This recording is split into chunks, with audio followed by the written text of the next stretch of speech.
Welcome back, everyone, and welcome to PitchCase. I feel like we need the lights to go down or something at that moment. The backstory of PitchCase is this. At last year's EntreConf, the University of Bristol's VC, Evelyn Welch, gave a compelling keynote, the bold entrepreneurial vision for the TQEZ, the Temple Quarter Enterprise Zone. We asked her what, if anything, might be the barriers to its success, and she said, you know what? London-based investors would more readily go to New York than come to Bristol. So we thought that's a bit sad when we know all of the incredible businesses that we've got here in the region. In both respects, it's a capital problem. We knew that EntreConf could play its part in this, and we can showcase some great businesses created here. Check out the next big things, for example. We've got Soar Aviation and Nature Beads, who we heard from this morning. We also had Icomatten and Silly Tech last year, who've gone on to do great things. Consider the stories we're hearing elsewhere at EntreConf, such as Image Angel tomorrow, Altered Carbon, and Integressive. And now PitchCase. It's in conjunction with our good partners at TechSpark, who also referenced earlier. Thank you to Ben and his team for their support. We selected a couple of their Silicon Gorge finalists and then added in a trio of our own. So this is how it's going to work. We've got 5 companies to pitch for 5 minutes, and our experts will then respond back with some constructive feedback. And if it goes to plan, our entrepreneurial companies here today gain insight into the pitching process. It's about pitching and a showcase of what the region has to offer. So we'll intro our pitch quintet shortly, but firstly, a little introduction to our experts. You already know the first one, Christian Owens. You heard from him earlier, founder of Paddle, which sold for a cool $1.2 billion. Lauren Couch, a unique experience working for 24 years in finance, including banking, private equity, and venture debt funders, and currently 4 advisors at GS Verde. And finally, James Courtney, subject of our dinner this evening, created Lux Rewards at uni, selling before he was 30 for an 8-figure sum, which is in quote marks. And our 5, so here they are, and they're down here if you want to give a little wave panel. And our pitchers, we have Peachaus, Molendotech, RevFlo, LevelTech, and SewShare. 5 companies you're going to be finding out quite a bit more about in the next few minutes. So without further ado, I will introduce our first pitcher. Here's Gillian Ridley Whittle with Peachaus.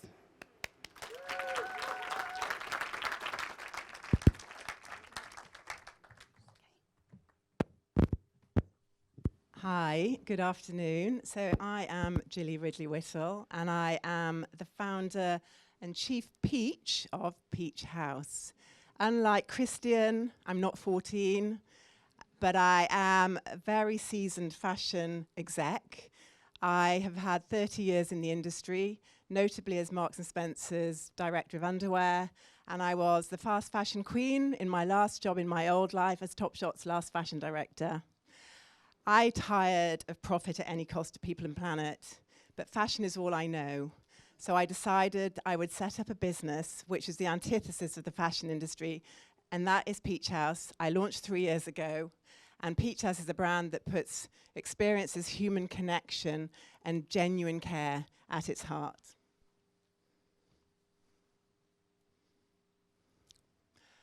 The problem, the fashion industry is failing women. We have an overlooked problem with huge potential. And that is that 80% of women are wearing the wrong bra size. I'm looking at the women in the audience here, and I'm sure there's a lot of nods.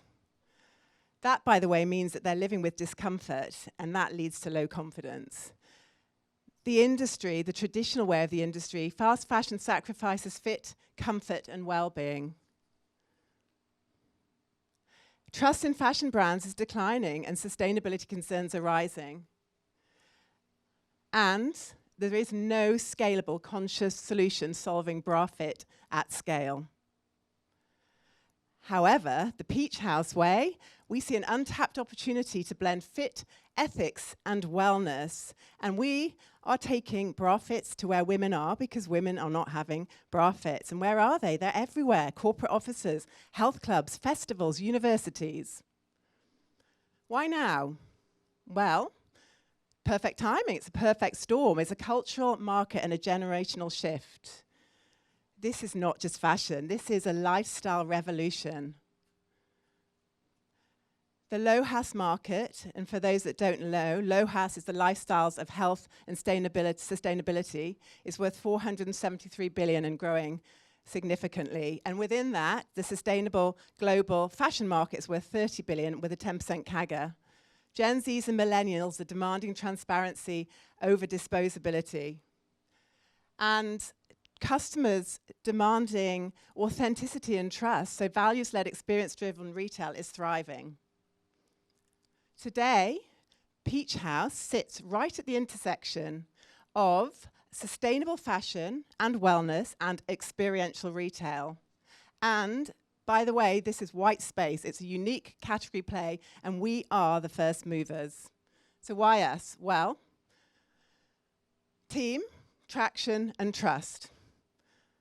I've already said who I am, former M&S lingerie director. I'm backed by some big weight industry heavyweights, ex-CEO of Michael Kors, ex-CEO of Whittle, Sweaty Betty founder Tamara Hill-Norton is one of my advisors. We're proven operators, we've loved product, and we have a loyal community. 5-star reviews all the time. And we've already stocked in some very credible retailers here and in the US. So, a first for fashion here, a new model, an integrated retail model, ethical product, educational events, and immersive retail. Whoops. So our revenues to date, stretching towards 500,000. In the period when we first tested this integrated retail model, it demonstrated 185% year-on-year growth. Our returns rates are under 10% against an industry average of at least 20%. And we have a 25% repeat purchase rate, already securing wholesale and B2B partnerships. And why we'll make money? Well, it's a scalable model with commercial traction, where purpose meets performance. Our AOV is very healthy at £83 and a 2.6 UPT with a high repeat rate. All our campaigns and in-person bra fit experience are driving massive engagement and revenue, and I have some examples to talk about here. We launched a campaign a year ago called Naked Talks. I'd love to show you it, but you can look later. We had a massive 90% year-on-year uplift in our underwear sales from the campaign. 3 weeks ago, I went to Wales. I took the brand to a wellness festival called The Big Retreat. I had 188 bra fits in 3.5 days and £17,000 women queuing up for bra fits because there was no friction. We have revenue from high margin D2C, experiential B2B partnerships, and also through wholesale. Our performance marketing engine is in place and is ready to scale customer acquisition. So why $1 million now? We're in an inflection point. The groundwork is laid and it is time to scale, and I'm desperate to get going. So we're raising $1 million EIS at 4 million pre-money. The experiential model is now ready to replicate. Our wholesale traction is unlocking opportunity for expansion. Our performance and marketing is in place and has been and is ready to scale further customer acquisition. And time again, it goes without saying, our product market fit is validated across price, product, and community. This raise unlocks the next phase of growth, and it turns us from a powerful brand to a category-defining business. So these are our revenues for this year, 1.4 million. We're growing in 3 years to 8 million. And our funds, the $1 million that we're raising, half of that will be used for product expansion, new sizing, new lines, and scaling our experiential bra fit model with our bra fit ambassadors and our first mobile bra fitting boobical van. And I want to thank you for listening. I think I hit my time, but I just want to say, I know some of you can invest. I know not all of you can invest, but you all are part of companies with women. So I'm taking bra fitting to companies. I'm doing WeWork for 4 weeks in London, starting next week, 4 different locations. I then go to Barclays head office in Canary Wharf. I then go to Urban Outfitters head office in October. I'm looking to come into your companies to transform women's lives. So you can find me, Gillian@peachaus.com. Thank you.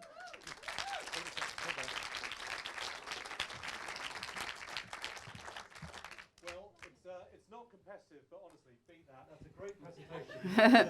But I'm going to ask our three experts for questions either about the company, the investment, or indeed about the presentation. Christian, let's start with you, if I may. And a couple of notes on the slides, sort of very pernickety notes on the slides, which I'll just reel off just in case they're helpful. I think that you're incredibly engaging as a speaker. Don't just read off the slides. Sort of I think bring the personality, because we can all read. Second was 473 billion watts, pounds, dollars, euros. The third was your returns rate had the wrong symbol. I know it did. And I didn't want to draw any attention to it, but I knew someone would notice it. But I think my question, so those were my very boring kind of pernickety notes. My question is, it seems like a really interesting model. I'd be interested to understand, how does the ambassador thing work? Are they on commission? Do they buy the products and then sell them? Is it how does that actually work? Because my initial reaction was oh God, it is very manual and intensive, and your gross margins are going to be terrible because of all of the labor intensivity of kind of doing these measurements and things like that. And then you kind of got to the ambassador point, and I was maybe this is empowering people to kind of be their own boss and create a little business for themselves. And so I think if you could explain how that works, and it might be a thing to really stress on in the actual pitch. It's a really good question. So how we've modeled it is by the number of bra fits a day, the average transaction value, and then the conversion, so the number of people will actually buy. So the model is each bra fit can do 10 bra fits a day. That allows plenty of time. The average transaction value is £100, and we've modelled it on a 65% conversion. So every bra fitter in a day can do £650, and then you multiply that out. So we're going into WeWork with 4 bra fitters. So we're going to learn how many bra fits we can do a day. We've actually modelled it that there's going to be 9 a day, so we're not over pushing it, and we're allowing 45 minutes of bra fit, where we can do bra fits in 10 minutes, we can do bra fits, but we want to drive the average transaction values in 45 minutes. So the model is, ultimately, we want an army of Peachats that will go into these companies. So this is we've got one little army at the moment, or the start of it, but actually, if I get to 100 bra fitters, then suddenly you can see how the revenues can multiply. How are those people compensated? Compensate. So we pay them £150 a day. So they work 8 hours a day. We put them on a commission as well. So the starting commission is if they hit the over above target, they'll get an extra 10% on their daily rate. Awesome. Thank you. And in very broad terms, is it akin to the old Tupperware model? It is like the old Tupperware. I mean, what the 4 tests we've done in the last 2 months, we've done 4 different events. We've beaten all those metrics and driven more revenue than we'd planned. That's amazing. Great answers. Thank you. Lauren? My comment was I thought, really enjoyed your pitch. Your energy is fantastic. I think there was a lack of information about staff and, who works for you, etc. So that'd be something I definitely would put in. I suppose my question has got to be about marketing. It's a highly competitive industry. I noticed that 16% of your 1 million was on marketing. Do you think that's enough? Because it seems like a drop in the ocean. Yeah, I think that's a really good question as well. I've also been asked today, is £1 million enough? So the model that we're doing by going into businesses, a lot of the marketing is then done by the businesses themselves. So my revenue, how I've built it is 60% of my sales will come from the bra fitting initiative that obviously we own ourselves, and then another 10% from our website. The balance is a bit of wholesale. So the marketing for that 60% is then us going and cold calling and knocking into these businesses, and what they do then in their own internal offices to engage their community and their staff. So right now, I think it is, but I think as we scale our business even further now, I believe we probably could put more into that. Very good. And James Courtney. Firstly, I thought it was really, really good presentation. Thank you. In my head, I was kind of ticking off the different topics, and I also thought you went through them in the right order. I thought it was great that you started off talking about yourself and your experience. You did a great job at not being too humble and really saying why you're well positioned to do this. And then also later on having who you're backed by and things as well. It just really gives a lot of credibility there. So I really did think it was a fantastic presentation. As someone that doesn't wear bras myself, I would say that you illustrated the problem incredibly well. I love it when there's just a big, massive stat on the screen, the 80% problem that you had there. I'd maybe go into a little bit about USP or solution just a little bit more? Like, is there a decline in people getting fittings? Like, why is that happening, and how are you uniquely solving it? So maybe I'll just give you an opportunity to I'd to love answer that to. now. Yeah. So this is really interesting. I mean, I've been doing 3 years of bra fitting.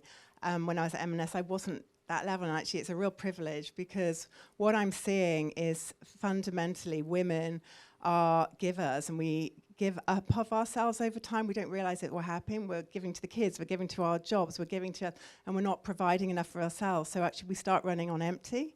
We then start losing self-worth, and I see this vulnerability in the bra fits all the time. And the reason women aren't going for bra fits is because the industry's let them down. They haven't told women how important it is to have a regular bra fit, that your breasts change shape and size through different stages of life. And actually haven't explained what a comfortable bra is. For any woman in here who's experienced bra fitting or bras, every bra company fits differently. The sizing is inconsistent. So the industry actually needs an overhaul. In terms of our product, so what I can explain is, I mean, we've developed a product which is actually like wearing air. When we get, this is the comfiest bra I've ever worn, it actually doesn't feel like I'm wearing anything. And when you see a woman's face, when she puts something on, she realizes what comfort actually is.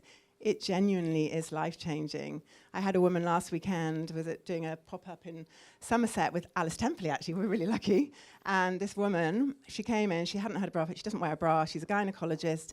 She has become allergic to latex. Some bras have latex in their seams, so very uncomfortable. So she said, I felt I needed to come and see you. We did a bra fit. It was really special. We fitted her in 3 bras. She bought all of them. And she said, you know what? My daughter said to me the other day, Mum, why don't you wear a bra? She said she was really embarrassed about me. My daughter's embarrassed about me. She said, you've just changed my life today. That's what I have time and time again. So we're giving back and giving value to women to help them step into who they are. Gillian, that was a fabulous pitch, and I think it's perceptive and interesting responses from our experts. How it works is that if you can revert to your seat now, so relax after that pitch, we'll then have our second pitcher, and we'll bring all of them back up at the end. So thank you. Well done, Gillian. And our second pitcher is, very good, Simon Jackson from Molendotech. Brief bit of background.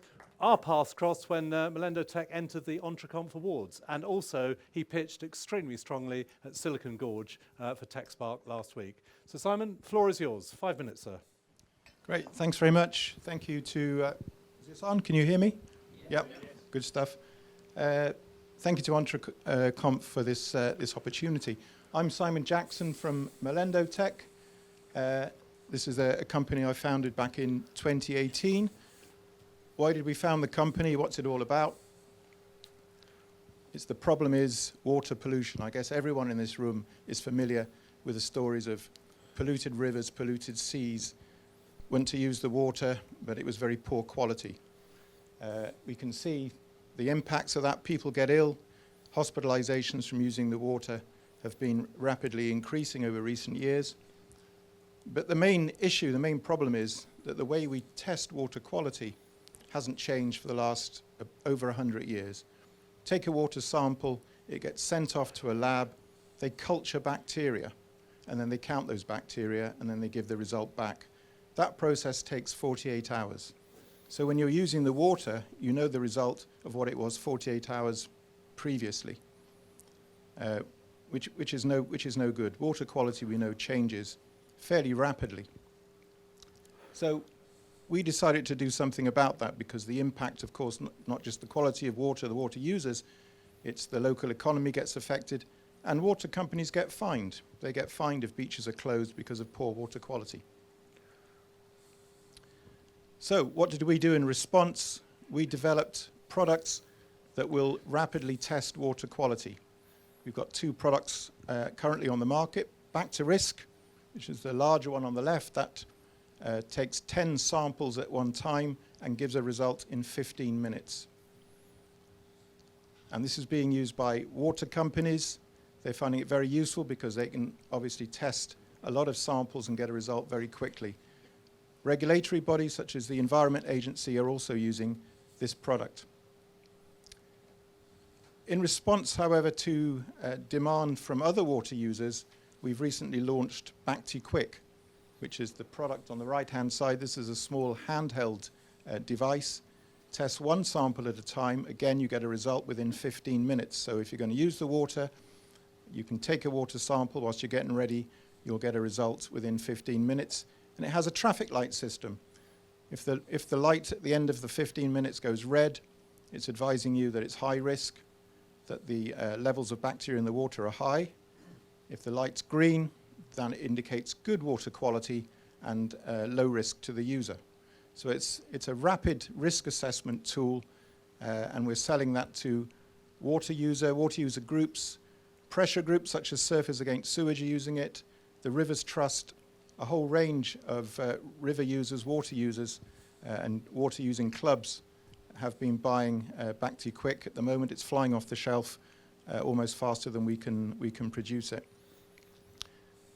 So the idea is you can get a result quickly, you can make a decision quickly about using the water, which hasn't been available up till now. How does the technology work? My background's in clinical research, and some of the methods and the technology I was using in my research were able to translate into the environment and adapt it for water quality assessment. So it uses a system of enzymes.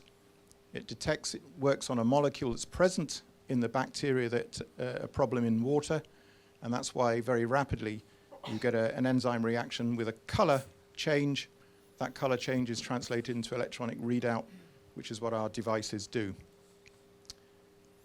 We have a number of patents both for the chemistry and also for the devices that are fully owned by the company, and we're collaborating with a couple of large companies who are very interested in what we're doing at the moment. So what strategy have we been using? Well, we're selling, as I said, Bacti-Quick to community groups and pressure groups, such as Surfers Against Sewage, and they're putting pressure on the water companies, because if they can measure the water quality very rapidly and at many locations at different times, then they're saying, why can't the water companies do that? We've also been lobbying decision makers, key opinion leaders such as MPs, and that photograph was taken at Dunster Beach recently with a local MP, and she was very impressed with the device because that beach normally is thought of as having poor water quality. On that particular day we tested the water and it got a green light, so she was very excited. And it just shows that water quality can change day by day and at different locations, and that the current testing is not adequate. These pressures and this strategy is encouraging the water companies to use our devices, and we've seen an uptake by a number of water companies. Water companies tend to move very slowly about changing their practices, but they've been picking up on this, and they see the applications of our devices. These are just some results, just to show you that if you compare our results with the conventional culture of bacteria, such as E. coli, which is one of the bacteria that's currently cultured for water quality, you can see there that where we get a low result, then you get low results of bacteria. If you take coastal water, for example, the green area would be indicated as good quality by our system, and of course would be negative by E. coli, so that's good. The red quadrant in the top right, which is high by our methods, is also high by if you measure E. coli. So there's a very good correlation between our results and the current sort of gold standard method of measuring, of culturing bacteria. You can see in the top left-hand quadrant, though, we have what's called OP, which is off-target or other positives, and that's because our method can also detect other bacteria besides E. coli. And that's very important because other bacteria, we've looked at these, includes organisms such as Salmonella and Pseudomonas, and they have health consequences. They're not normally picked up by the current testing, which is just done by E. coli. Who are we? This is the team, and say I'm the founder and the CSO for Molendotech. My background's in academia. The CEO is Rui Andres. He's currently at a meeting over in Holland, water microbiology meeting, where he's talking about our products, and he has a background in finance and business development with a number of companies. And we also have a CFO that looks after our finances and keeps the budget in check. We have two main bases. We've got a R&D lab and the main base, which is in Brixham in South Devon. That's on the left. And we've recently opened a lab in Truro where we're assembling our kits and devices, and they're being sent off to customers. Simon, if I could ask you to begin to come towards the end of it, if possible. Thank you. This is the market we're looking at, and this is based on single test volumes that we're estimating users will use, and it's based on a 5% market penetration rate at the moment, which is quite conservative. So you can see that actively, and we're entering a very large market with such as surfers. We're going into the shellfish market as well. So it's a very large market for water testing, and we're exploiting that. What are we asking for? Well, we want to expand. We're doing well within the UK. We're starting to sell the kits, but we want to increase that. We want to have a much more global expansion, and that's why we're asking between 500k and 1 million raised to enable us to do this, to develop, put money into marketing and sales, and have a reach particularly into North America, but also into Europe, where we're starting to do some sales, but we really need to expand now the personnel to get us to do that. If we're at the higher end of the ask, we'd also like to support some grant funding for expansion into healthcare, because the technology can be translated into a number of other areas besides water quality. So that's just summarizing what I said, and I'll, in the interest of time, leave it there, and thank you very much for your attention. Thank you very much indeed, Simon. So another example of a university spin out a theoretical becoming practical solution, in this case to an ecological problem, and a great logic to it. Lauren, a question from you, then James, then Christian. Hi, Simon. I actually heard your pitch at Silicon Gorge as well, so I've got a slight advantage. I think it's an industry that a lot of people are passionate about at the moment. Just some observations from your pitch. I personally would have put who you are earlier in the pitch, how you've been funded to date, who you work with. We didn't have any information of how much you'd sold so far. And who your we had who your customers are, but we didn't have any financials about what you've achieved to date. So I definitely would put that in there. That was in the appendix. So I'm sure it was. My question is about competition. Yep. And as an investor, I don't know the competition in this industry, and sometimes you have to rely on experts, and often that's done in due diligence. What is your competition, and what stops the likes of these water companies with deep pockets copying what you're doing? Yeah, in terms of copying, I think that would be quite difficult. Clearly, there are other players that are trying to get into the water quality market, so we know the competitors. Fluidion, which is a French company, is one. They have a different approach. Their equipment is much more expensive, and they can't get results within 15 minutes. Very high water contamination, they can get a result within maybe 2 hours. More likely water contamination, it's taking them 10 hours. They were the company that was used in the Paris Olympics, where in fact swimmers and water users got ill because they were taking water samples and they couldn't get a result within a meaningful time. So there are a couple of companies entering, but they can't give results as quickly as we can. Thank you. James. Thank you, Simon. A few quick questions for you. So, there's obviously a lot of press and news around this topic at the moment, which represents a really good opportunity for you, right, to get publicity and things. So you mentioned about campaigning and engagement with MPs, but considering how big and newsworthy this is as a topic, that's maybe something that you could consider including, and how you're going to leverage this press and the fact that it's a hot topic to get customers. Is that something you thought of? Yeah, in fact, we're working with a PR company. We've done interviews. Did an interview end of last week with the Times newspaper. We've done interviews with BBC and ITV. So yeah, that's very important. Anything that's going to put pressure on the large companies to do something about, take some action, and be able to measure the water more rapidly and more effectively, the better. Great, and I thought you had some really powerful benefits that you talked about, one of which was around quicker detection and how this could prevent fines.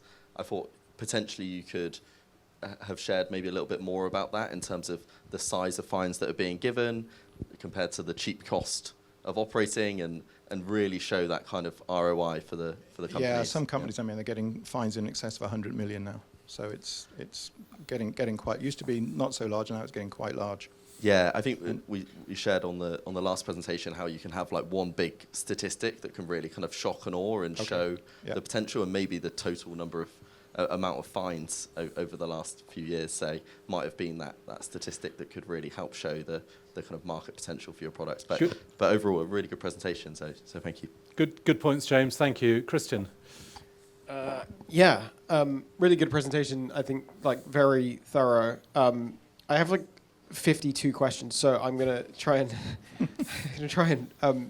so I have one kind of like point, which is like I think that there is a massive sort of what feels like missed opportunity in kind of building direct to consumer around this in like a really meaningful way of like, I think the DNA that you've had in the business thus far feels like it is sort of how do we campaign local MPs? How do we sell to the kind of the government bodies? How do we sell to the kind of private or semi-private like water companies and things like that? And obviously that is a different skill set to how do we build a direct-to-consumer brand around this. And I think that there is probably a lot of white space in kind of building a really sort of sexy consumer brand around sort of like people going to the beach and sort of like caring that their kids are going swimming and sort of things like that. I think that with the right DNA and the right sort of social media and Instagram and sort of everything else, like, you can probably sell hundreds of thousands of these. My question was sort of more about the product was like, what is the like accuracy failure rate and I guess like false positive rate as well? Because I think that can be as bad as it being a false, as not detecting something can be telling somebody that water is dangerous when it is actually not dangerous. And like, how does that compare to the traditional sort of bacterial culturing kind of version of this? And sort of as a sub bullet to that question, like, what are the people in the enterprise setting of this? Like, what are they solving for? Are they solving for speed or accuracy? Like, what is more important to them? Okay, number of points. So just going back to the branding, we've got quite a good social media presence. We've got our own website for Back Too Quick, for example. We've got an app that goes with the Back Too Quick device so that people can download the results and then compare that, link that to GPS so they can start getting water quality maps. And a lot of groups find that very, very useful, and we're expanding that when we're putting other data into that.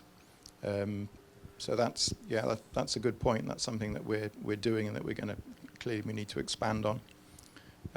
In terms of what you call the false positive or the false negative rate, so false negative rate is probably more important because that would be where we're getting a negative result, but actually there's something there. Our false negative rate is round about just over 4%. Now, with normal culture and some of the other methods that use an accelerated culture, but still much slower than us, their rate's around 7%. So I think we compare quite favorably with that. In terms of false positives, it's not really a false positive because we're not targeting E. coli directly. We're targeting a molecule that's present on other bacteria, and that's the advantage, is that we can also detect other bacteria that could have health implications that are not detected currently. So Simon, thank you for your presentation. Just one question off the back of what Christian said. There is a consumer product to come, and roughly what sort of pricing might that be in Boots or wherever? Okay, so I mean the Back Too Quick product we're selling currently at £200. But so with scale, that will come down? That will come down with scale, and we're looking to develop that for a much more consumer-orientated 50 market quid? that you could go into Boots. Yeah, maybe 50 quid or less. One potentially controversial point, and I don't want to be the Simon Cowell of this panel, but don't be then. You don't need a Simon Cowell. I'm not going to sing. I would consider, if you're not incredibly married to it, a different name than Back to Quick? Because it tells me, like, yes, bacteria quick testing, got it. But there's nothing about water safety, like safe water or something that, like, immediately when I hear the name X, like, I am like, oh, it's pretty clear what this thing does. That would be my only piece of sort of very constructive feedback. Have a ponder on that. And also have a ponder. The word paddle actually might have been quite relevant in this. Just saying. Simon, thank you very much indeed. Thank you. And we'll be calling you back up in a moment. Thanks. Move on to Agatha from RevFlo. Agatha, we met at an EntreConf dinner. You see, networking stuff like that really works. Agatha Yerbury, please. Meet Aurora, a passionate songwriter stuck in a dilemma. She's crafted incredible songs for her band, but, like many artists, they face the daunting challenge of funding their dream album. The band have played together since college, but Aurora has always had a niggling doubt over who really owns these tracks they've poured their hearts into. One day, Aurora discovers RevFlo, a revolutionary legal technology platform for creators that helps bands like hers manage revenue splits and issue binding agreements with ease. She creates an account and sets up RevShare agreements with her bandmates, who are also happy to know they will share in the future success of her music. As luck would have it, a famous producer, captivated by their sound, approaches the band one night after a gig and offers to record their album at a fraction of his usual cost. Thanks to RevFlo, she confidently negotiates a deal where the producer shares in their future success instead of demanding a high upfront fee. With RevFlo by her side, Aurora easily formalizes agreements with everyone involved in making her album a success, including a new manager and agent, ensuring clear terms and trust. As they record, the magic happens. Aurora's songs come to life, and the energy in the studio is electric, filled with creativity and positive collaboration. The album releases to rave reviews, and their tour is a resounding success, with everyone involved celebrating the fruits of their hard work. Thanks to RevFlo's transparent agreements, everyone is paid fairly, and Aurora watches her earnings roll in, feeling proud of her accomplishments. And the best part? She still owns all her creations, with no debts holding her back. Her dreams are now a reality. RevFlo, sharing revenue, protecting rights. Join us today and help power a revolution in collaboration across the creative industries. Hello. If only Taylor Swift had RevFlo. My name is Agatha Yerbury, and I am founder and CEO of RevFlo. Hopefully the video gave you a little bit of an idea about our problem statement, but it could equally have covered game designers or influencers, pretty much anyone in early career in creative industries who struggles with inaffordable legal support. So what's our solution? RevFlo is legal tech for creators. It allows you to create and manage contracts with your collaborators where you can share revenue fairly. Effectively, we're trying to formalize the creator economy through the favor economy through low-cost subscription. So our roadmap, at the moment, we have built and launched a beta platform solely in the music industry. It has about 7,000 users and hundreds of contracts have been created through very limited marketing spend. Our plan for the rest of the year post-funding would be to expand this to gaming and influencers, and also to start integrating some AI features and implement the initial roadmap for deeper AI integration, which would come in 2026. We also want to move into further segments in 2026, and then 2027 we will start our global expansion, firstly into the US.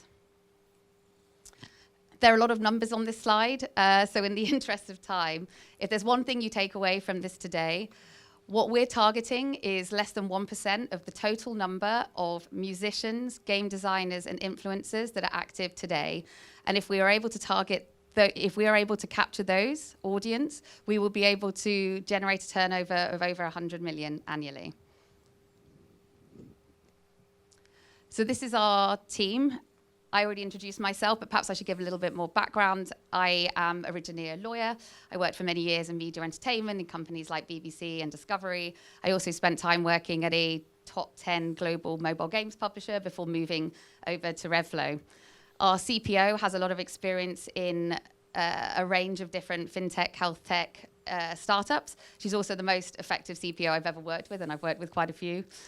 Alex, our Chief Business Development Officer, who's lurking somewhere at the back of the room, brings with him a depth of experience from the music industry, having previously been signed to Universal Records. Our CMO worked in a senior marketing role at Tesco. She also worked very closely with a range of different startups, helping them scale, including Photobox. And our CFO is extremely experienced, particularly in the SaaS, software as a solution products. So she has a whole wealth of experience that she brings to the table. So we are seeking 400,000 to follow the roadmap for the next 18 months, as was outlined before. We have SEIS and EIS assurance, advanced assurance, and effectively we're planning to split that a third for the team, a third for development, and a third for marketing. It might seem a bit low on marketing, but effectively we are working a lot with influencers and artists who will bring their audience themselves, so we're not anticipating having to spend too much on digital marketing as a result of that.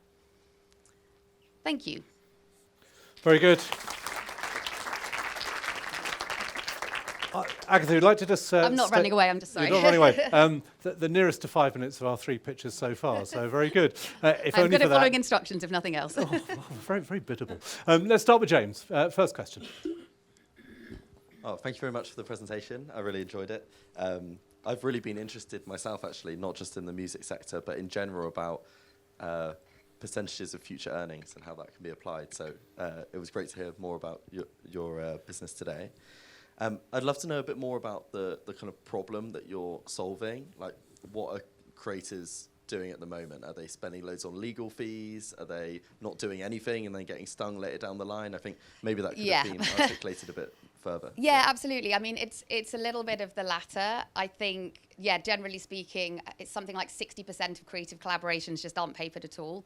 Some of it's done over email, some of it's done over a handshake, which can often lead to issues down the line. Often it's when things are more successful that's when it becomes those sort of famous lawsuits. The other thing is that at the moment, you can take the music industry as an example. You'll get an early career artist who will sign a record label deal and often assign all their rights, and money is spent on their behalf, often kind of out of their control, and the record is at best case released, but often they have very little control over it. I mean, the Taylor Swift example is the perfect one, right? She did come up with that brilliant quote the other day that my greatest dream is to own all my music. Well, but equally, I've seen a contract recently with an influencer who was offered £1,000 for rights in perpetuity to their digital likeness and avatar, £1,000, and that they're 21 years old, which, you can understand why they were signing that contract, but that's their career over. So that's the sort of current challenge, I think. But that's really powerful. So I'd say my advice would bring more of that up. Yeah, bring more of that at the start. Yeah. If you can really showcase those like deeply felt problems, and how big of a problem it is, and how it's not being addressed, and your solution addresses it, then I think that can be really powerful. Yeah, great. Great, and a general point there, of course, explain the problem that you're solving, or anticipating in some cases. Christian, thank you.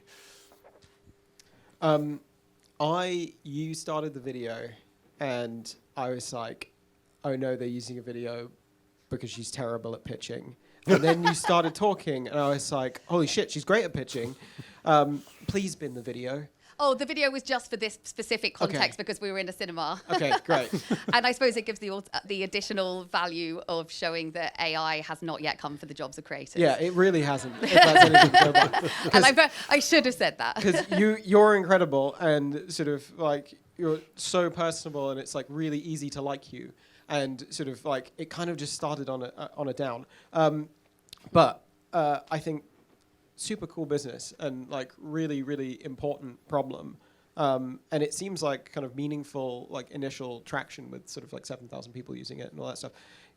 Any revenue? Like, are those people paying? Are they? No. Okay. No. So that's the next stage. Okay. And sort of do you have, you obviously had the kind of, we can get 1% of these sort of influencers, creators, music, sort of whatever, 100 million business. How does the pricing work? Like how will you monetize and sort of these things be paid for? Yeah, so at the moment we're thinking of a basic monthly subscription fee of $19.99 a month with discounts for annual subscriptions. We're also envisaging a lot of our scale will come initially through partnerships, and we're talking to platforms who already have a lot of artistic collaboration happening, but also educational institutes, etc. So there will also be a sort of volume discount pushed out that way, but the basic will be $19.99 a month. And for the existing user base, we did survey to see kind of willingness to pay around that. So yeah, that we're starting off at $19.99. That's super interesting. I have more questions, but I will hand over that. Okay, Lauren, Happy to thank answer them you. later. I'm so pleased you're ditching that video, by the way.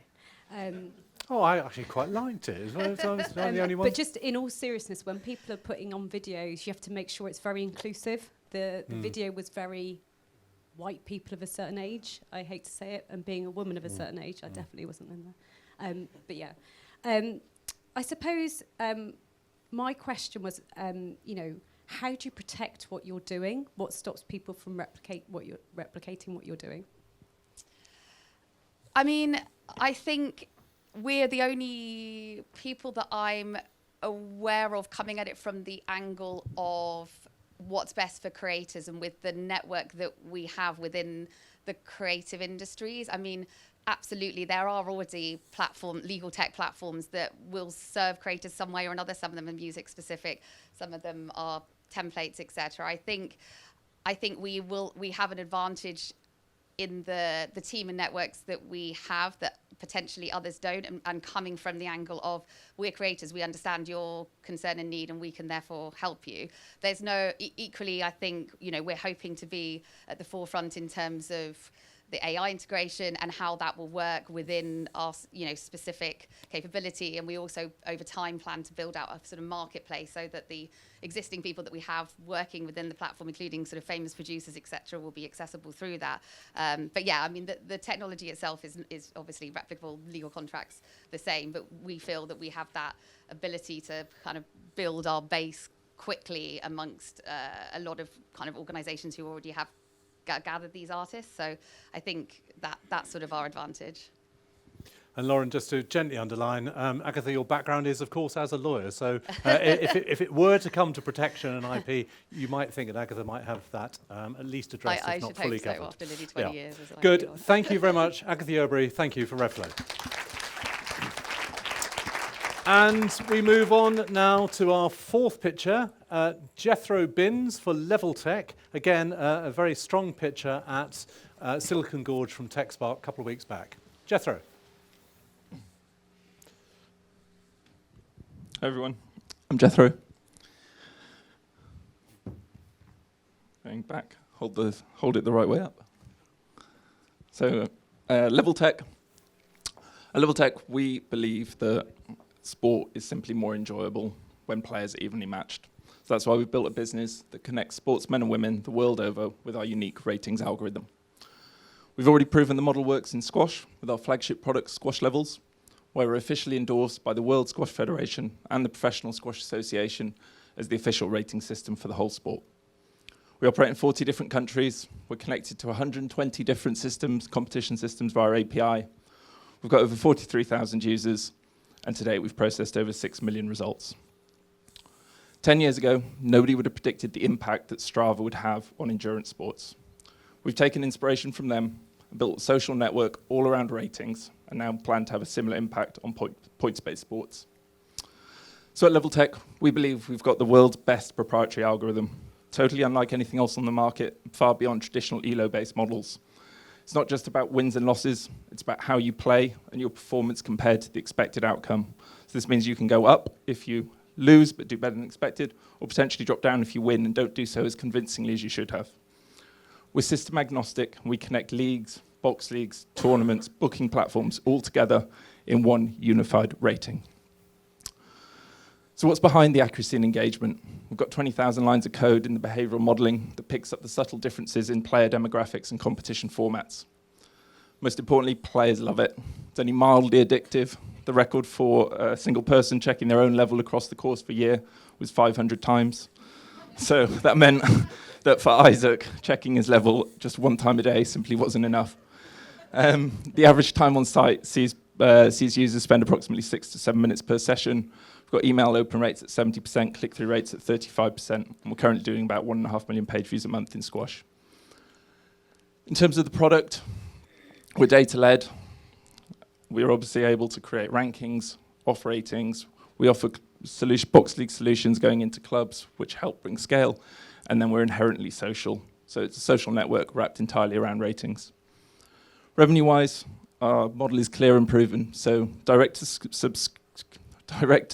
consumer subscriptions are the major source of revenue, while advertising allows us to leverage our highly engaged audience. We're able to offer ratings as a service to other businesses in a direct B2B solution. And then we work with national governing bodies and federations to deliver tangible membership benefits which help bring us scale. The numbers in Squash back the business model up. In Wales, 80% of competitive players registered with Squash levels, and our registration to conversion metric is over 20%. In England, our registration to conversion metric is 22% and as high as 29% in some of the more established regions, such as the Northwest Counties, the world's biggest squash league. We've currently got over 10,000 paying members, but perhaps more importantly than the fact that people choose to subscribe is the fact they stay. Perhaps our most impressive metric is our churn rate at just 1.4% a month. This year we successfully launched into paddle. So we've got over 2,000 players piloting the product in 40 different clubs.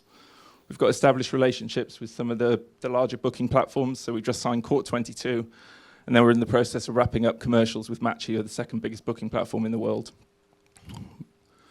Right now presents a perfect market opportunity. So racket sports are really thriving. There's 51 paddle clubs opening up every week around the world at the moment, and Playtomic, the world's biggest booking platform, has just been valued at $270 million. Badminton, we believe, is a sleeping giant with over 300 million players worldwide. Pickle is booming in the US, and then squash, our foundation sport, has just been selected for the Olympic Games in LA 2028. Beyond racket sports, we're also having conversations with snooker with a view to creating a global rating system there. There's a number of strategic partnerships that are potentially lined up. We've already signed New Zealand Paddle, and then we're in advanced discussions with the LTA, who head up paddle here in the UK, about creating the British rating system. We're also in advanced discussions with the World Badminton Federation about creating a global badminton rating. Racket sports are the next frontier in connected sport, just as cycling and running were for Strava. This year, we're anticipating revenues of close to £400,000, predominantly from squash. And then as we look further ahead, by 2027, we predict revenues of around 2 million. And then by 2029, we're looking at around 14 million in annual revenue. 2 years ago, we were awarded an Innovate Smart grant for £360,000, which allowed us to convert our singles algorithm into a doubles algorithm. That's out there in the real world, being tested by paddle players here in the UK with amazing feedback. That also allowed us to build our team from 3 to 11. So Richard and I are both founders. Richard's the brains behind the operation, and he spent 30 years at Hewlett-Packard, the maths cheers, and acts as CTO. I'm a former professional squash player. I founded another company called Squash Skills in 2012, which went on to become the biggest coaching brand in the world. We're currently raising £350,000 as a convertible loan note, and then looking to raise a further £1 to £1.5 million later in the year. We've already proven this model works in squash. Right now, we're really confident with the right investment, we can unlock a multi-million-pound market opportunity. Thank you. Excellent.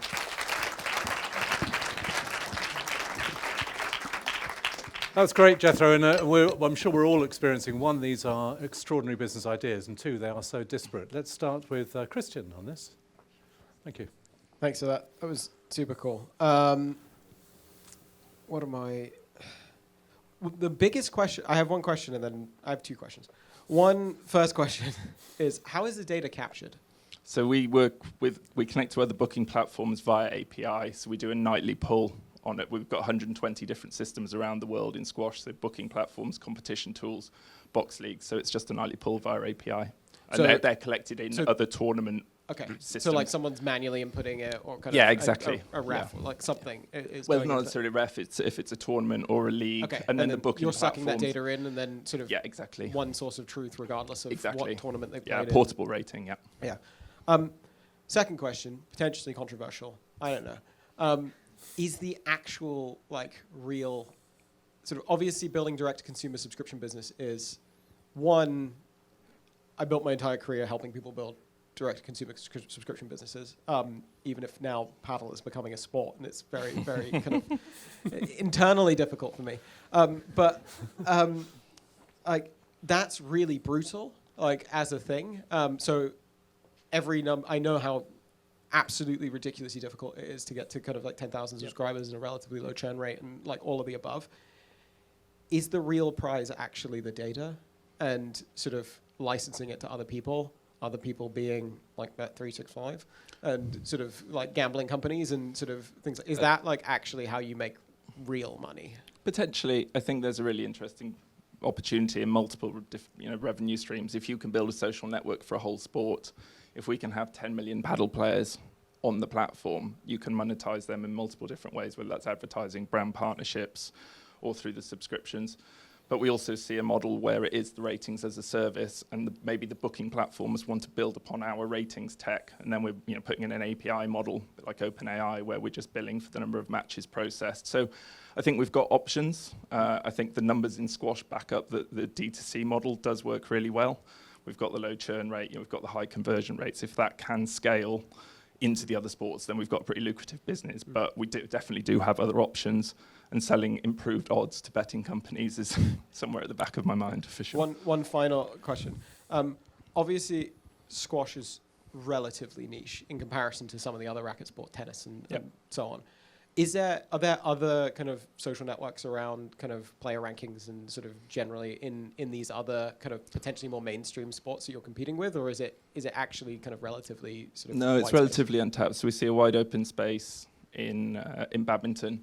Playtomic is the market leader in paddle, but they're a booking platform, and obviously the rating only exists within the Playtomic platform itself. Jupa is a pickleball rating. They have similar beliefs to us, so they're the dominant force in pickleball in the USA, where they believe in the API model, but they're definitely not as advanced as us in the tech or in terms of thinking about the social network. So I think we're a long way ahead in terms of the build, and nobody's quite thinking about it in exactly the same way and joining everything up. Cool, thank you. And Jethro, a related point to Christian's, you're not racket restricted. For example, golf isn't a racket, but there's an awful lot of golf players who are stats obsessed. Yeah, what we want is a match outcome between two players or two doubles teams now, which is what the algorithms allow, where we can infer a ratio from the scoreline about how much better somebody is than somebody else. So golf already has the handicap system in place, but you look at beach volleyball, you look at snooker, you look at pool, you look at darts. There is a big wide opportunity beyond racket sports as well. So the algorithm is the relative goodness of two players, and then you do that across enough exactly. people, You get it's about the last 4 or 5 matches. It's your performance. It's how well are you playing based on the last 4 or 5 matches you played typically. Interesting. Thank you, Lauren. Right. You asked a few of my questions, but I suppose coming back to sort of a couple of things really about sort of monetization. How much do you charge the consumers? And obviously I don't need you to discuss all the details of your financials right now, but I suppose how far away are you from profitability, or are you profitable yet?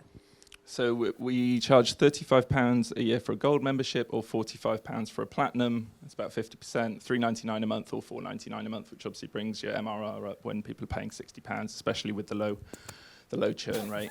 We obviously got the grant from Innovate, so we've beefed up the team, which is got us to that point. So we do have a runway, which is why we're raising on the CLN. So I'm looking to finalize a couple of those more significant contracts like the LTA or the BWF, because then obviously I think valuation jumps up. So that's why we're raising as we are. So we're not necessarily profitable right now, but with these the large number of results coming into the platform, or those strategic partnerships coming in, then you get an influx of players, high volumes of players, and then obviously that's when we start making money, or significant money beyond what we're making in squash. Could I just press Lauren's point? When would you envisage that you would be at profitability? What's the rough plan? I think probably 2 years in reality, because just scaling into a new sport, you need data scientists to onboard. You need to beef up a commercial team. So that's really what we're raising investment for. So I think it's probably a couple of years. Very good. James, thank you. Sorry, can I just say one? I don't think that being profitable in this business is the most important thing. I think it's a land grab. Yeah. Well, exactly. Yeah. Yeah, it's only for investors that a lot of people will ask about profitability. And can I just say, it's just for people in the room, it's really important that you quote churn rate on when you're as far as you are. So many people miss it out of decks, and it's one of the most important stats that any investor will look at, especially in a business like yours. So thank you for including me.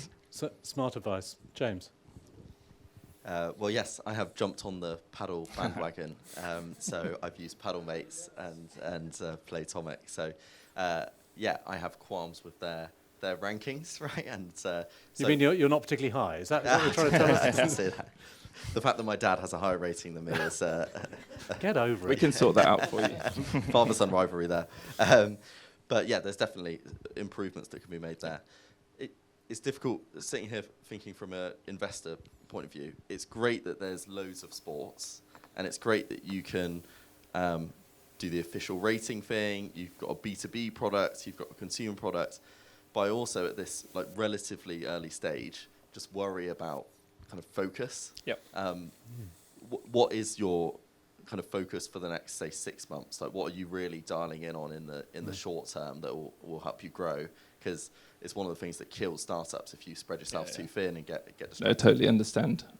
So obviously squash, but then paddle is really the major focus at the moment. That's the shiny thing. We've obviously got the product out there at the moment. We're dealing with federations can take a while, so I'm quite a long way down the track with the LTA. So getting that deal over the line is the primary focus. We will launch racquetball just because it sits in the squash niche with all the same connections. So that's kind of easy money to be made. So paddle's definitely the focus. Conversations with badminton are obviously huge. I feel like we're looking at the opportunities, but it becomes quite easy because we can spin up a new platform for a new sport in a week. Then actually it's the onboarding. So with those signed contracts, we can basically go and then bring on data scientists and commercial teams and scale up as we need. So the core focus is, remains on paddle and badminton, but it makes sense that I'm having these further conversations with a snooker or an England table tennis and seeing what kind of comes along. That makes sense. Thank you very much. Thank you. Jethro and our experts, thank you very much indeed. Thank you. An entirely dissimilar market addressed by our fifth pitcher, Ursula Morgan. Would you like to explain the vision, Ursula, for SewShare? Hi, everybody. My goodness me, follow that. What a great day it's been. Can you all hear me? We can. Hi. So we started with fashion tonight, and we're going to end with fashion. Oh, I've got the clicker. Here it is. Thank you. Okay, meet Sarah. This is Sarah. She's a fashion designer. She's now living her dream. She's creating her own fashion in her own way and selling sewing patterns off it.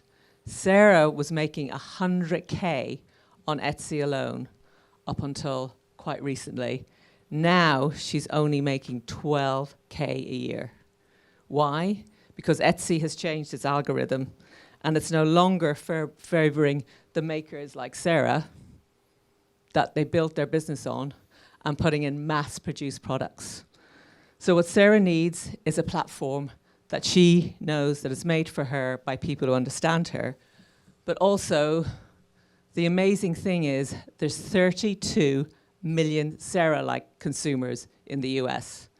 They're either solopreneurs like Sarah, or else they're making their own fashion apparel at home from the likes of Sarah. So the other interesting thing is the market in the US is worth $4.6 billion. The global market in the home sewing area is worth $10.7 billion. And according to Mintel, it's going to grow 3% every year for the next 3 years. What we've built for Sarah is somewhere for people to come and connect, support, and inspire each other. This is what she needs, and this is what the consumer needs. Where we are so far, we've built the platform. We're launching in the next 4 weeks. We've onboarded one of the biggest retailers in fabric in the US. It's Smooth Fabric. I don't know if any of you heard of them. Big store in LA, big store in New York, but they are also part of Project Runway, which is a huge TV show in the US, which runs every year with a competition for designers. We've onboarded 50,000 SKUs of their fabric, and we're just waiting. We've got a volume that we want to tackle for the volume of patterns on the website, and once we hit that, we'll be hitting the play button in the next few weeks. Why me? Well, this is my grandmother wearing her whites. The whites are a symbol of couture. She was a couturist in a large department store in Dublin. She was so proud of her whites that she wore them for her engagement photograph. So that is Millie. And the other photograph here behind us is that I found out that her great-great-grandfather, so my ancestor, because I can't figure out how many greats that is, came over to Ireland in the early 1800s to develop the linen press. So Ireland was growing flax. There was a huge industrial revolution, a huge tech breakthrough, and what that was is something that's still disturbing now. That's every single thing that's on our backs. So it's a technology we take for granted. I cut my teeth in technology in San Francisco.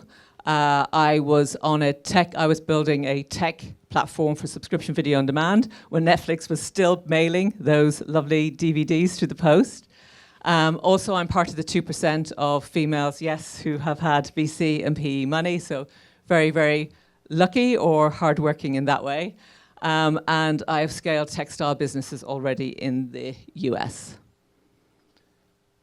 SewShare is a platform and is a vessel.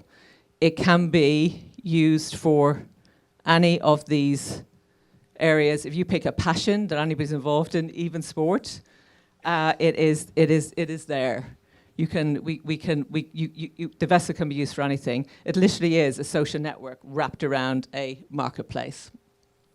So far, we have raised $500,000. We're launching out of the US. It's the largest market. We're looking for another 400K in dollars, and that 400K will fuel our AI expansion we're using quite dramatically. We've quadrupled our workforce just with AI in the last few months. We're building out a whole brain behind that, which I can share with all of you under an NDA. And we are ready to go and press play. By the way, the 400K, we're only doing 2 more seats at the table. We're keeping the cap table really, really small. We have investors lined up for bigger investments down the line. We've got some hard hitters in there. So if you're interested, come and talk to me. Don't just listen to what I have to say. Listen to what this guy has to say. Scan the QR code for the video. This is Andrew Davis. He changed my life. This book came into my life by Simon Harris in 2013. It's called Brandscaping. It's changed your life as well. I guarantee it, the way you'll think about business and everything you do. So all my contact details are on there. I'm Ursula Morgan. You can contact me through that website and also have a listen to what Andrew David has to say. Any of you want to come along for the rodeo, I'm here today, I'm here tomorrow. Come tap me on the shoulder and we'll chat some more. Very good, thank you. Thank you. Right, thank you. Let's break at this point. Thank you to all of our pitchers. If I could ask our 4 other pitchers to sit in the order in which you present. So Ursula at the end, and Gilly, where's Gilly? Gilly up this end. The reason for this is that one of our speakers tomorrow, Paul, I don't know if Paul's here, Paul Kelly, he said from a visual point of view, it makes it so much easier if you can actually see in order who's sitting under which pick. So there you go, Paul. Your wish is our command. What this session is now, very briefly, is thank you to our experts, James, Lauren and Christian. You're welcome to join in a second, but I'd like to throw it open.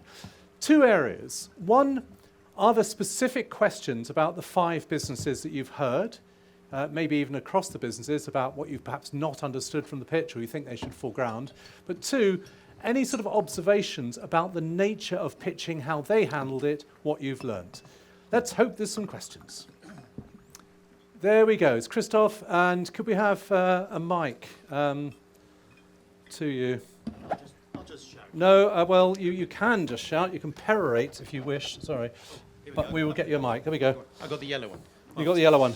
It's a thank you, everybody. Brilliant. And if I was a dragon, I'd be throwing money at you after a few walking. Oh, just do anyway. Yeah, I mean, right. Really. But it's a question for Agatha, actually. With your sort of monthly subscription model, do we have to stay with you in order to maintain our agreements and contracts and all that kind of stuff? Or if we stop paying, does it all go away? Yeah, do you sign for life? So if anything you've signed up at that point, is that it forevermore? Or does it all stop the split second you stop coughing up your 20 quid a month or whatever the figure is? So you would still have access to the agreements that were signed through the platform, but you wouldn't be able to access any of the other contract management tools, etc., or kind of do anything with it. But yeah, you would still be able to access a copy of what you've signed with the partner, and as would they. So if you're on the other side, if you have signed a contract, you don't have to be a subscriber, obviously, to be part of that. You can also go back in and access that contract. Great, thank you. Questions, please, from elsewhere. Yeah. I've got one for Simon. This is Alex, I'm one Alex of the from stars of Burgess this Salmon. morning from Burgess Salmon. Yeah. Thank you. Yeah, Simon, a quick one. What are the regulatory drivers? I mean, because I think Ofwat, I don't know the details, but I think Ofwat's put out a load of stuff around what water companies have to do.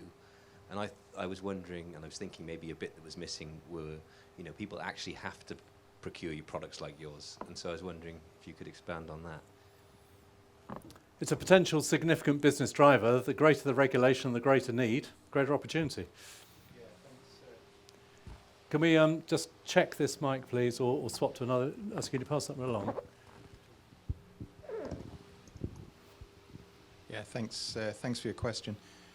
Yeah, the regulations really are that the waters meet the Bathing Water Directive, which was set originally by the EU in 2006, and that's based on the culture of two organisms, E. coli and Enterococci. And Simon, could you just hold it a bit closer, Yeah, please? Yeah, that's based on culturing E. coli and Enterococci. So that's the minimum requirement. Currently, even in the bathing season, in a lot of places, the water is only tested once a fortnight, once a week if you're lucky, and that's just not good enough. So clearly, it's going to take a lot of time for regulations to change, and we and others are putting pressure on groups to get those regulations expanded. The government did a consultation at the back end of 2024, and they're going to recommend that water is tested a lot more frequently at different locations, and ideally giving results in shorter time. So we're hoping that we can fit in with those changes when they become perhaps put into law.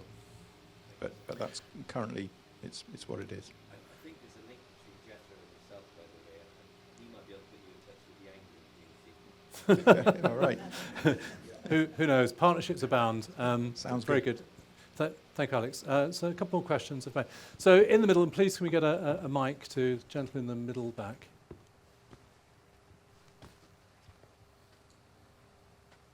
Sorry, I can't actually see. You're in darkness. So.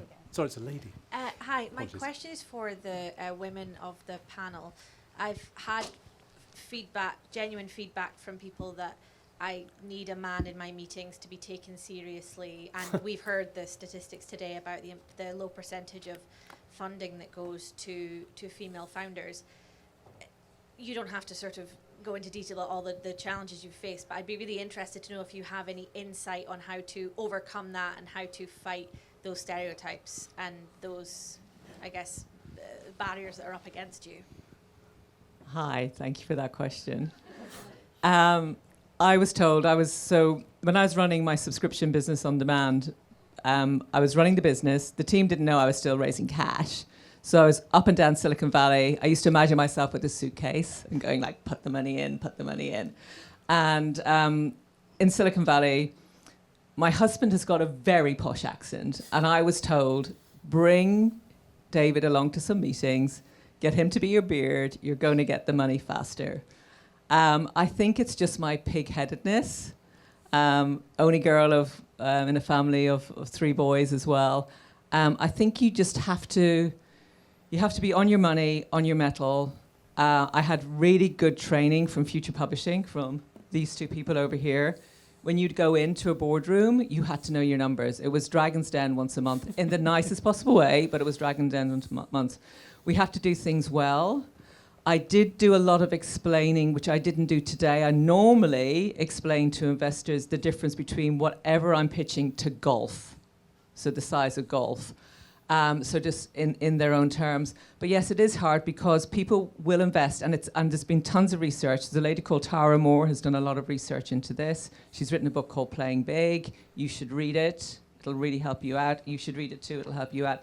But we're all biased.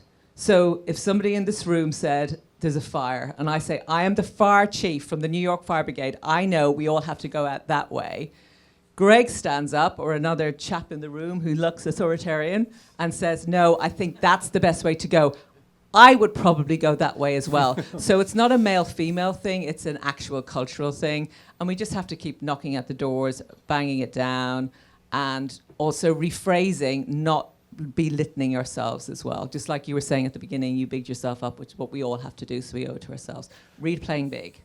Gilly, perhaps you pick this up.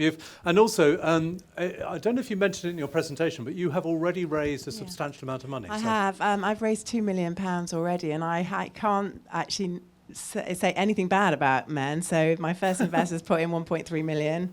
He's come back 3 times to build that number. I've got a second male investor who's put in 170k so far. He keeps giving me 50 here and 50 there. I have Tracy, who's a female, to put in $250,000. So I actually can't comment on that. It's all good for me. But perhaps as a stand back beyond your direct personal experience, I mean, we are increasingly familiar, and so we should be, that perhaps as little as 2%, and it's hardly budged in recent times, women get funded for their business. Yeah, I mean, I was quite shocked when I heard that, if I'm honest, and I think there's some really great work going on with female communities being built, of which, you know, I'm part of as well.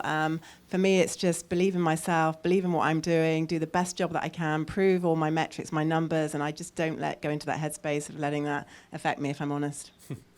And yeah, can I take Agatha first, actually, Lauren, if that's okay? Agatha, do you have access to a mic that works? Is this one working? Yes. Are you okay? Do you want to contribute to this? Yes, I mean, one thing that I think is helpful is that myth busting around there are no female-led businesses. I've frequently heard this, we can't find female-led businesses to invest in, there aren't enough women leading businesses, and that's why.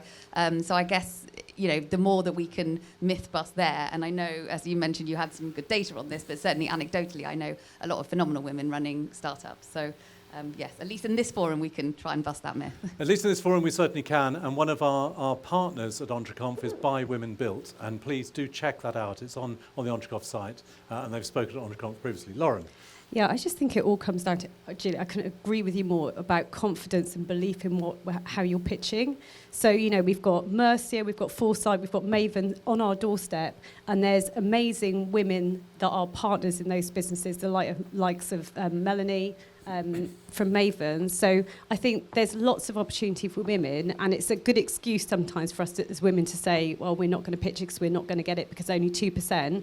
Well, why don't we say, let's be one of that 2% instead? So, amazing pitches from all of you, but I think you're just demonstrating that if you've got a good proposition, people will invest in you. Can I just add to that? Is this on? Can we stop again? Sorry.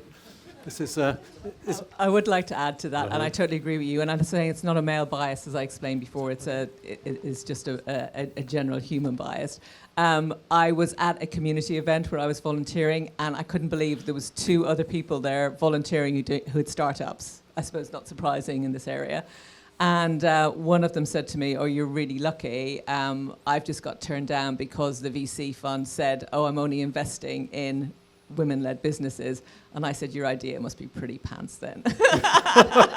Actually, pretty pants. There's an idea for a business. No, forget that. Last question from the audience, if I may. So towards the very back, penultimate row. Keep you busy, Steph. And I've got a couple last questions about what happens if you don't get the money for all of you, and also what your ultimate exit might be. We'll come to that in a second. Let's take this one. Thank you so much. This is a bit of a biggie, actually. Ooh. I'm really interested in how entrepreneurs are responding or not to the climate and ecological crisis that we're in. And, Simon, your pitch is very directly related to that. But wonderful pitches, particularly around the fashion industry, and it's a massive contributor to the trouble we're in. So I'm just wondering to what extent that is in your own minds as you set up new businesses in this sector. Who would like to take that? Because it clearly doesn't directly apply to some of our pitches this afternoon, but the degree to which climate change, and slightly more broadly, other mass conditions affect your business. Gilly, perhaps you would be best suited. We appear to be short of mics. There you go. So for me, I started the business because of that, because of being in that one of the most damaging businesses in the world, which is fashion. And it's shocking, not just for planet, but actually how people are treated. And the relentless drive for profit is genuinely at any cost. And there's a real problem in trying to turn those businesses around. And I really feel, for the people working in them, because they're patting their heads, smacking their bottoms, jumping on their feet. None of the, they're not aligned in terms of all the KPIs and the silos. It's really challenging. So for me, that is why I'm doing this. And everything we've done from day one is about leaving the least footprint we can. We're very lucky. We've been working with the British Fashion Council. We're part of something called the Low Carbon Transition Programme. We've had our carbon emissions read. We have a roadmap to become, fully circular. We're named in the report, went to the House of Lords, which was really nice too. But no, it's very genuine. But it's not just about that. It's actually about the human cost as well. As human beings, for me, I'm embracing AI as much as I can, and I'm really fascinated by that. But also, I can do that because at the other end, for me, I'm a human business, really connecting us back to ourselves and each other. So, I see this business as actually being able to, I don't need to win brownie points. What I need to do is actually be picked up by the bigger business like Marks and Spencer's, who are the biggest retailer on underwear, and actually be almost embryonic in their business to kind of help and guide and show and become bigger and help them. So I'm trying to think of the right word, but that's, for me, I'm on an absolute mission to turn around the fashion industry. You can feel and hear the zeal. I'm going to suggest we don't respond to that just now. I want to move on to our last two because we're through time. Don't want to be a negative Norman, but if you weren't to get this funding, what would you do? Perhaps start with you, Simon. Great, thanks. Yeah. Well, I think we've got a trajectory at the moment. We just wouldn't be climbing as fast as we know we can climb if we get that investment so that we could expand the business. Yeah. The model we've had is that all our research and development has been funded through Innovate UK grants. We've done very well. We've had about 1.5 million in Innovate UK grants to develop the products. So we really now got to put our effort into marketing and sales. And Ben Masheda spoke very eloquently and clearly on our funding panel about the importance and options of grants. Thank you. Agatha. No, come this way. Yeah. Yeah, I suppose it's a similar answer around not being able to grow as fast, but ultimately we do have this platform that has helped hundreds of artists, musicians already create work that wouldn't have been created before and look after their rights. So if nothing else, I think we already have educational institutes that want to be able to give that to their students. We have partners who potentially want to give it, integrate it into their platform, etc. So I don't think that those of us who believe in this mission want it to die and want to let that platform go. So I think we would keep ploughing on with it. It would just be a lot slower, and we wouldn't be able to help the other industries as quickly. Yeah. Other than you would continue perhaps slower trajectory, any other points from our other three finalists? Including, of course, to help with that, we're definitely going to raise it, I think for us, it's obviously we're revenue generating at the moment. So I think it's about them potentially looking at team, which is obviously where you don't want to go, but maybe you have to scale back in. Yeah. But then, I guess it's a case of knocking on doors, right? Looking at other commercial opportunities, looking at strategic partnerships, keeping on applying for grants, and just keeping going until you're getting the traction. I think there's a lot to be said for just keeping grinding. That's what we've all got to do. It's a tough space, and probably tougher now than it's been for a while, I think. But just keeping going, head down, knock on doors, and keep grinding, I think. Keep on keeping on. I'm only answering this because I want to help out other entrepreneurs in the room. Okay. I've got two budgets. My first budget is for my 500k, which we've already raised, slightly north of that. That will give us a run rate before between 12 and 18 months, depending on when we have you have to do a go or no go date. And then the second one then is built with the investment and the infusion of cash from this, where we're building a massive AI database, and that will just pour more fuel on that faster. We're going to be breaking even at month 22. We've got some very smart investors in already. They're already talking to me about buying another company, which is a gazillion times bigger than our company right now. So I'm not worried. I'm basically giving people an opportunity to make a ton of cash if they want to come along for the ride. But I think the most important thing is always have 2 budgets and don't be afraid to go to the mattresses on the first one. Very good. Gilly, if you weren't to get it, what would you do? Nothing different? I mean, that's fine. There's no option. I am going to get it. Wow. Pedal to the metal. Last question, very brief answers if possible. Could I ask you each, what is the ultimate destiny of your businesses? Are you expecting build, scale, exit? If so, rough time frame, or is there no plan to actually sell? Start with you, Jethro, actually. Brief answers, please, and we're done. I think logically a strategic acquisition, probably within 3 to 5 years from a major sports tech company would be logical. Very good. Very good. Ursula? Again, an acquisition. We're already speaking with partners who could acquire us, and there's some VC money out there that have made some pretty cool acquisitions that I'm quite close to that are already interested. What's interesting is that companies already know who's going to acquire them. Sometimes, even if they don't know that company, they're in that ecosystem. Yeah, unfortunately, it's basically the same answer, which is That's probably acquisition by a strategic in 3 to 5 years' time, and some idea already of potentially who they could be. Yep, same as that. Guess what, Gilly? Yeah. I think build an acquisition, and that's one of the reasons that we're trying to scale at the moment. We've got 2 companies. One in particular is quite interested in a potential acquisition. Yeah, you're on the radar, I'm sure, in your different ways. Gilly? Well, I think it's personally, I've got to just leave a legacy, really, and I'm here for impact, and we will be commercially successful along the way, but that's the thing that drives me. Well. So there we have it. PitchCase at EntreConf. It's the first time we've run this. It's insights into these worlds. I hope there's learnings about pitching. I would like to thank our 3 expert panelists. James Courtney, we'll be hearing from him very shortly at the EntreConf dinner. To James. To Lauren Couch of GS Verde, and Christian Owens we heard from earlier today about paddle. Thank you. And to our pitchers, Gilly, Simon, Agatha, Jethro and Ursula. Thank you so much for PitchCase. Thank you. We're done for this. And Steph, we're time to wrap up, I think. Thank you ever so much.